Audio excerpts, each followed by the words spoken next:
What are the things that you do every day? Can you get those right? Come on, Kyle, come on. You're going to do things the rest of your life almost on a daily basis. If you optimize what those are, you do them in the best way that serves you. I always wanted bigger arms. And the thought was, if I want bigger arms, expose your arms, like make them visible. What if you could get the meal that you ate the most was the same meal that made you feel really good? It served all your athletic and training goals. This has kind of been my strategy. How do I build decisions into my life so they aren't decisions anymore? They're just what I do. And when I do it automatically, it serves my goals.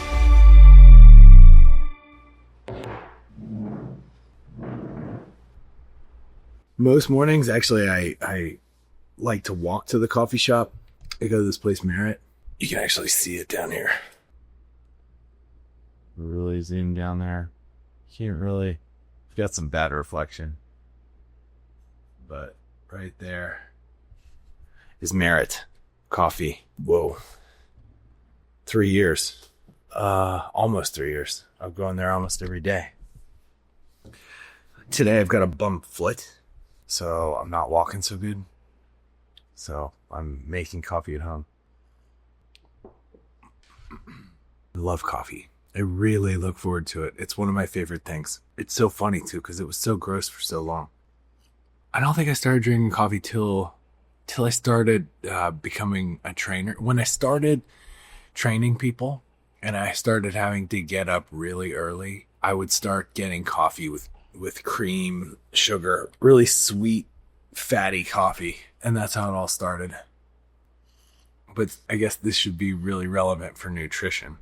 Something clicked where I realized that I loved coffee and that I was going to probably be drinking coffee for the rest of my life, almost every day. And if this was going to be a thing that I did every day for the rest of my life, it would be much better if it wasn't full of fat and sugar. That would be much better. And black coffee has next to no calories, basically none. It's like 5 calories per cup. So it's negligible. It's almost nothing. And the thing that hit me, coffee's finally finished. I rushed it. The thing that really hit home was the thought of how much sugar and how much half and half, how much fatty half and half I would consume over the course of my lifetime, because it was something that I was going to do every single day. And even if it's a teaspoon of sugar, 365 days times, maybe I got another 40 years, say on average. At that point, I had longer. Maybe I had 55 years. So let's say 55 times 365. I mean, it's something like 15,000 teaspoons of sugar, maybe more. Not great at math off the top of my head. But this was a big revelation. You're going to do things the rest of your life almost on a daily basis. There's certain things that you're going to do almost every day. If you optimize what those are, you do them in the best way that serves you. And for coffee, I love coffee. I didn't like black coffee, but I loved coffee and I wasn't going to give it up. And I looked at the difference in my life, in my future life. One where I drank black coffee, one where I drank with half and half and sugar every day. I don't know how much different those would be. I have no idea. The only way you would know would be to live both lives and compare, which you can't. But my guess was that over the course of a life, it would have been a very meaningful difference. It would have been a very powerful difference, I think. I think these are the things that actually affect our lives the most. What are the things that you do every day? Can you get those right? Can you get those to a place where you don't think about it? I don't think about getting black coffee. Black coffee is coffee. There is no choice. I've removed the decision from my mind. And guess what? I still love coffee. I love coffee. I think I love it more than if I had the stuff in it. It's funny. I think I do. I think the stuff actually kind of gets in the way of the coffee flavor. You know, it's a treat. That would be like a treat, but it wouldn't be what coffee is to me. So then I took this and I applied it to different things. So what else do I do every single day? I'm going to do it for the rest of my life. What decisions can I apply preemptively so that I don't have to make a bad decision or make a less optimal decision. Why don't I just choose the most optimal decision? And I do that every day.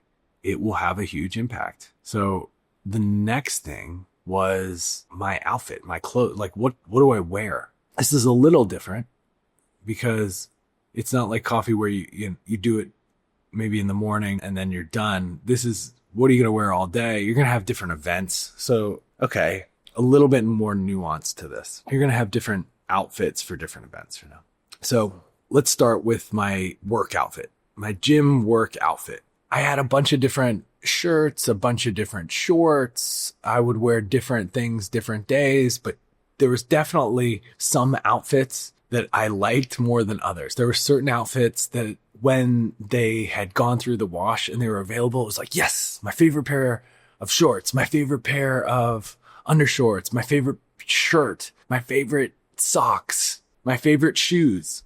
For my work day, I need to feel good in my clothes. I need to feel confident. It's part of me feeling ready for the day. So my outfit has to deliver that. It has to allow me to jump into a workout quickly. So I have to be able to train in short notice because I don't know how much time I'm going to have available every day to train. Sometimes I have half an hour here and a half an hour there. I don't have time to go change. I have to just go in and get it done if it's going to happen at all. So I have to be very ready. So it has to allow me to train. The shoes have to look good enough that I don't look like a bum, right? I have to look somewhat professional, and I have to be able to train in them. And I really hate wearing socks. I don't like wearing socks. So I wanted a pair of shoes that I don't have to wear socks with. So I found a pair of shoes that I could wear to the gym. I could wear to a restaurant, maybe not in my gym outfit, but if I wore, a decent, like a shirt like this, I'd be good to go.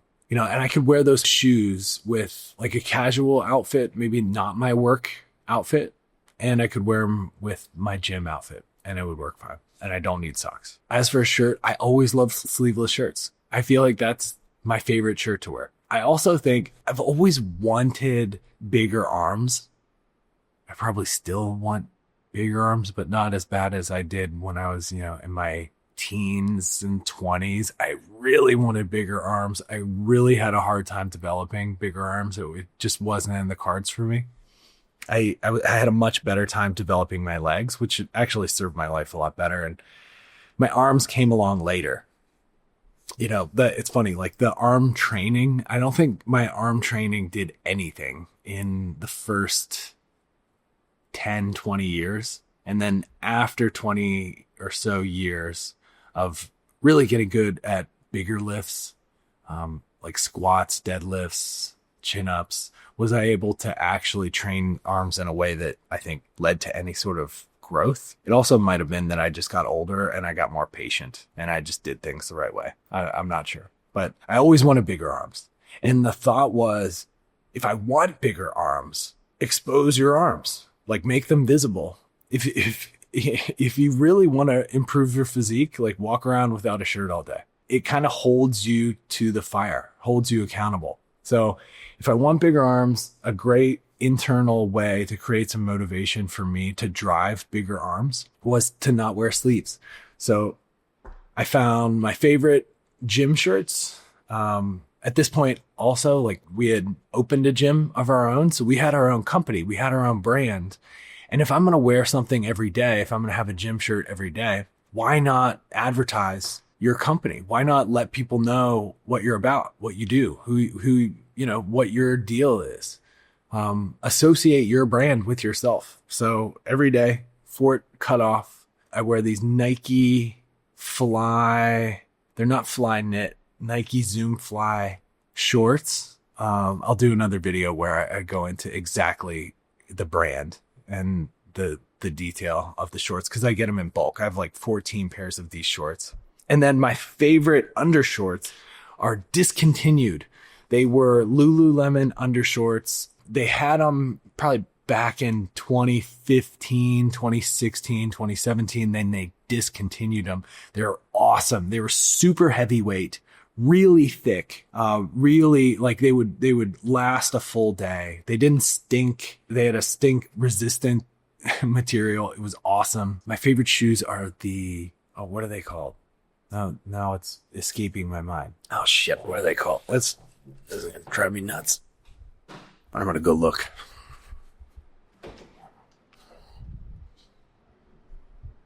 Yeah, what are you called? What are you called? Shoes? Flux. It's Flux shoes. No socks. They're washable. They're bendable. They bend.